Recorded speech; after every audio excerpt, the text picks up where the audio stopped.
In today's video, we're going to talk about Jon Moxley exposing AEW and CM Punk. We're going to talk about a massive update on Vince McMahon and the WWE sale. Yes, we are going to talk about WWE turning down some free agents.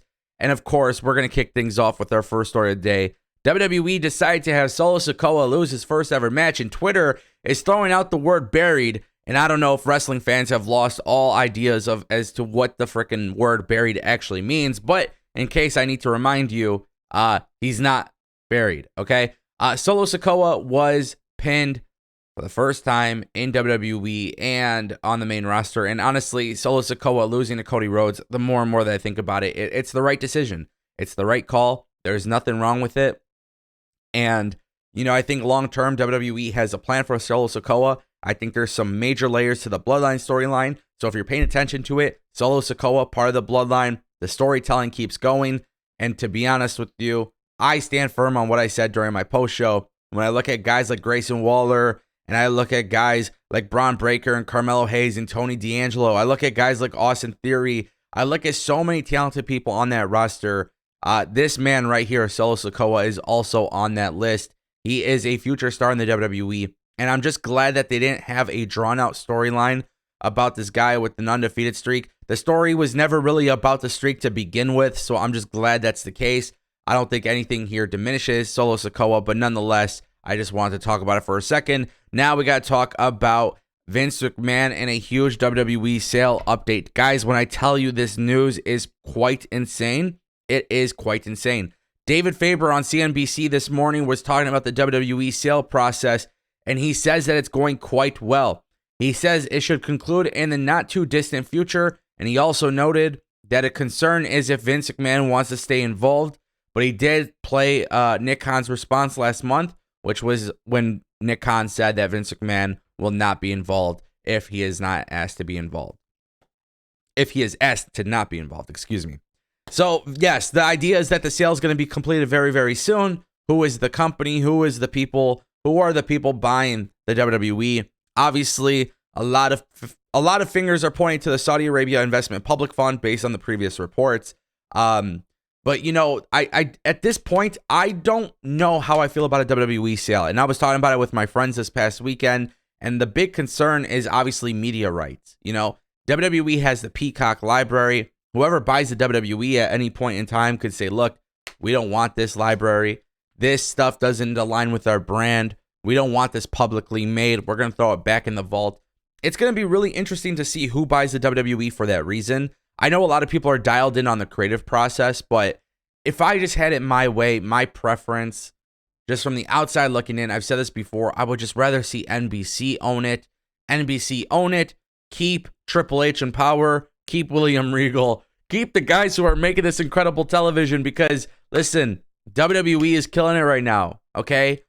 Get WWE, own the entire network, own Peacock. Like, they own Peacock, but own the WWE library. Keep it on Peacock. Keep doing what WWE is doing right now and just let it skyrocket. Really, that's what it comes down to. But nonetheless, David Faber says that a sale is expected in the not too distant future.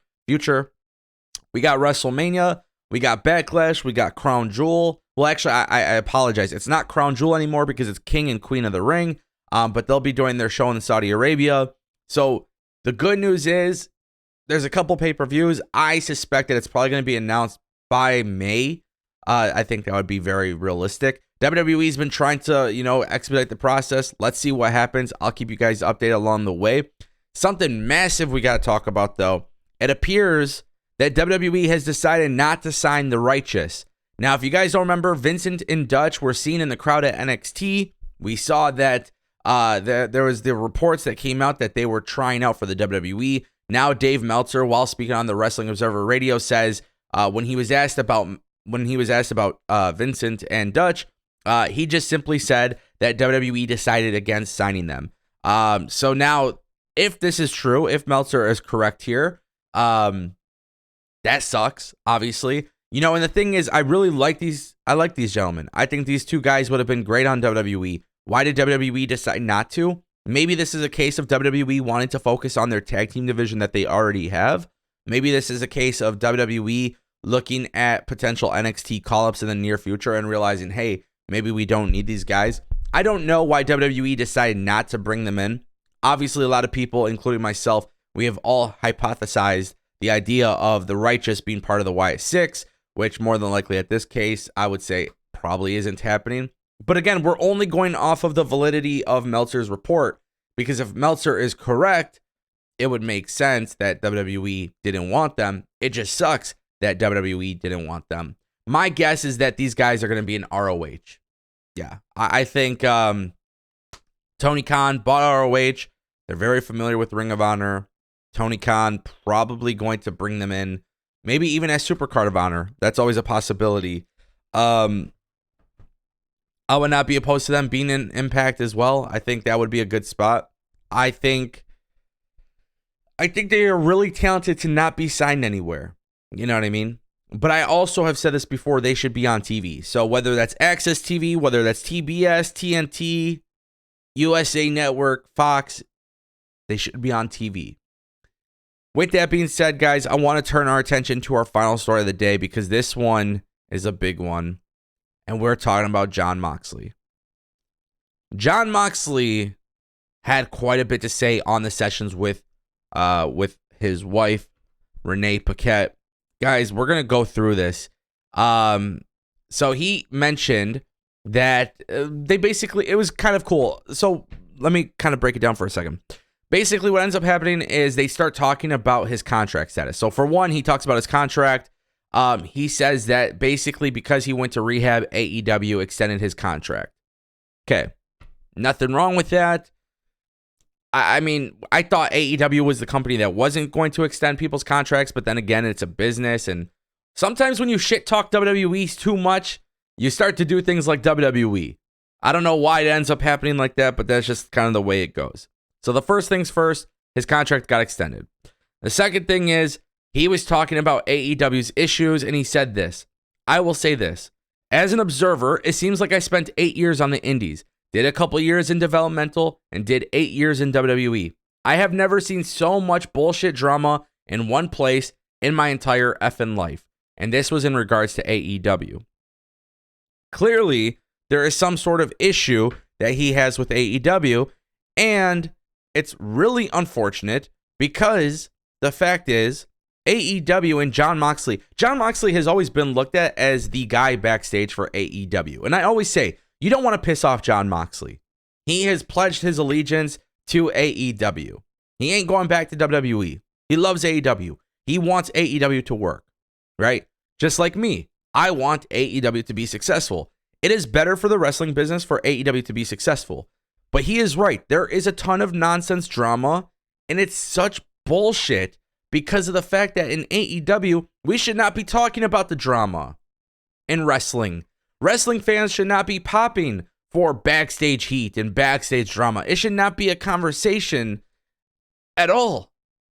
But for some reason, this is a conversation within AEW or about AEW because of the backstage stuff. So Jon Moxley, obviously, responding to some of the stuff that people are talking about, they are seeing a ton of drama. He doesn't like it. Obviously, it makes sense he doesn't like it.